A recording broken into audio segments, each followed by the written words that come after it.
აქ ქოთახევის მონასტერში დაიწერა ჯვარი ქართველ გვირგვინოსანთა შორის მოწამეობით კანდიდებულმა მეფემ უარსაბ მეორემ. ამ საკურთხევლის წინაშე ლოცულობდა წმინდა მეფე და კაცთა თვალისათვის ფარულად და მხოლოდ ღვთისათვის საცნაურად ემზადებოდა მისი სული მოწამეობრივი აღსასრულისათვის. ამაში კი მას როგორც ჩანს დიდად შეეწეოდა წმინდა მოწამეთა ლოცვა-ვედრება, რომელთა სისხლიც მის ზეობამდე 2 საუკუნით ადრე დაიქცა. ეს ტრაგიკული ისტორია მე-14 საუკუნეში თემურლენგის შემოსევებისას დაიწერა. 1386 წელს მტერმა ქოთახევის მონასტერი დაარბია. ტაძარს შეფარებულ ბერებს, მონაზვნებსა და სოფლის მცხოვრებლებს ქრისტეს უარყოფა მოსთხოვეს. უარის პასუხად კი ისინი ამავე ტაძარში გამოკეტეს და ცეცხლი წაუკიდეს.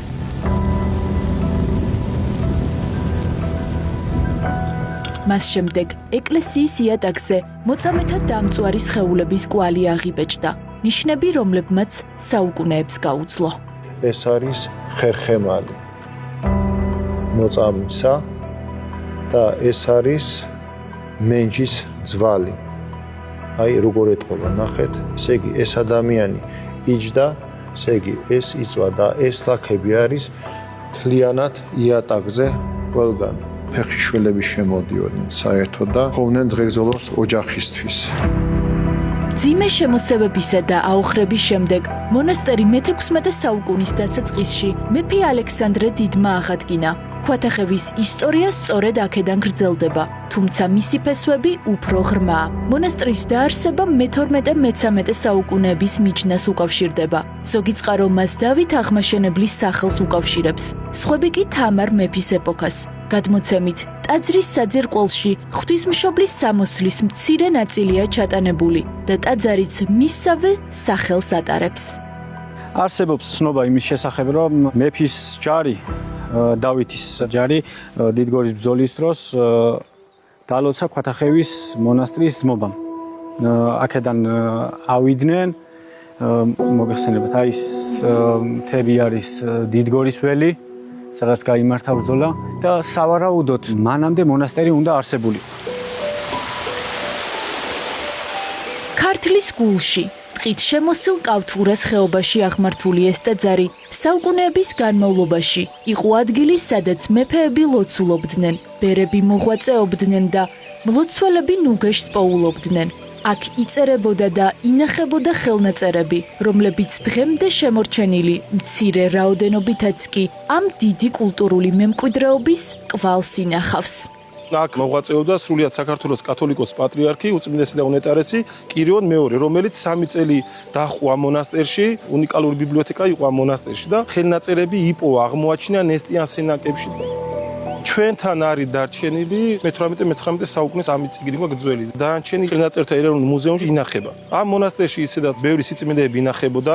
თომა მოციქულის თავის ქალა დღეს რო სიონში არის დაბრძანებული, ევგენიას თავის ქალა, რომელიც სამების საკათედრო ტაძარში არის. ლეკიანობის შემოსევების დროს შეთავსებით შეუმღვიმეს და უქვემდებარეს ქოთახევი და აქედან გამომდინარე მოხდა იმ წინაწლების აქედან გაზიდვა, იმიტომ რომ არ დაკარგულიყო.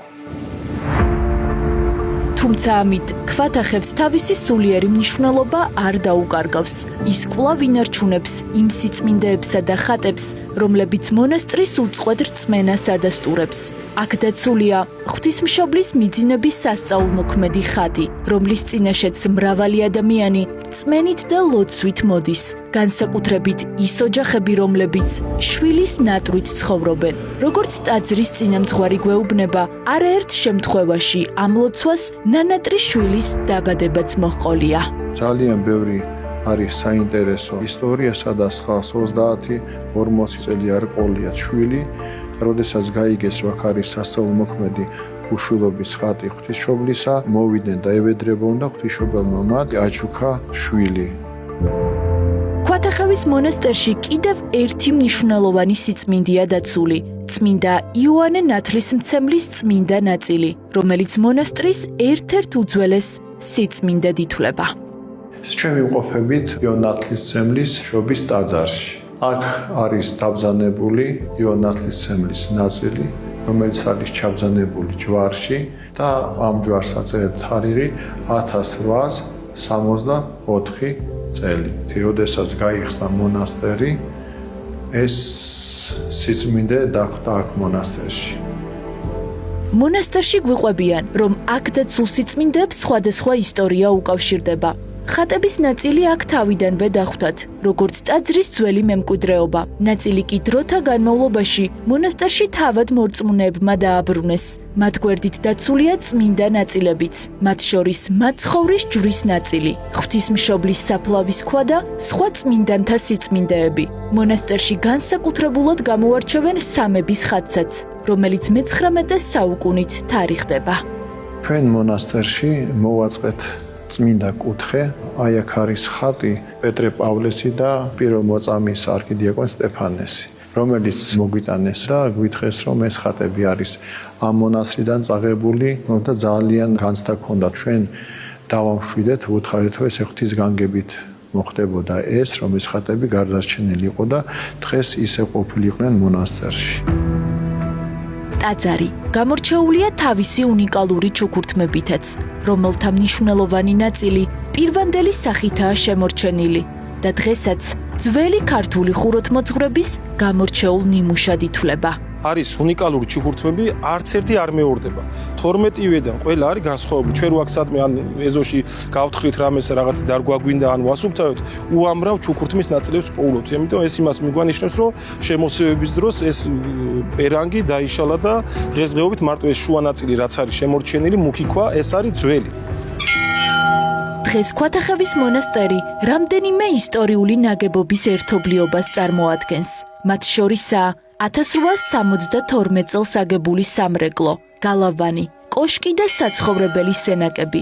მონასტრული ცხოვრება აქ მე-20 საუკუნის ბოლოს აღდგა და მას შემდეგ ეტაპობრივად დაუბრუნდა თავის პირვანდელ დანიშნულებას, ლოცვისა და სულიერი მსახურების სივრცეს.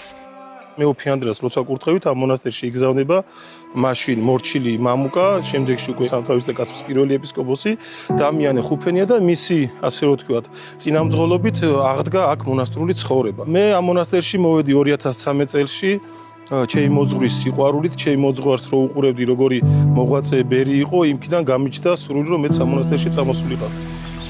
ქვათახევის მამათა მონასტერში დღეს 4 ბერი მსახურობს. არქიმანდრიტი ანდრია, ბერდიაკონი კირიონი, ბერი დამიანე და ბერი ამბროსი. მათი დღე დილა ადრიან იწყება, ზარის ხმით, რომელიც ლოცვის დაწყებას აუწყებს. ტაძარში შეკრებილი ბერები დილის მსახურებას აღასრულებენ, რის შემდეგაც მონასტრის ცხოვრება ყოველდღიურ რიტმს უბრუნდება. დღე მორჩილებებით გრძელდება. უპირველესად ისინი ტაძარსა და მის ეზოზე ზრუნავენ.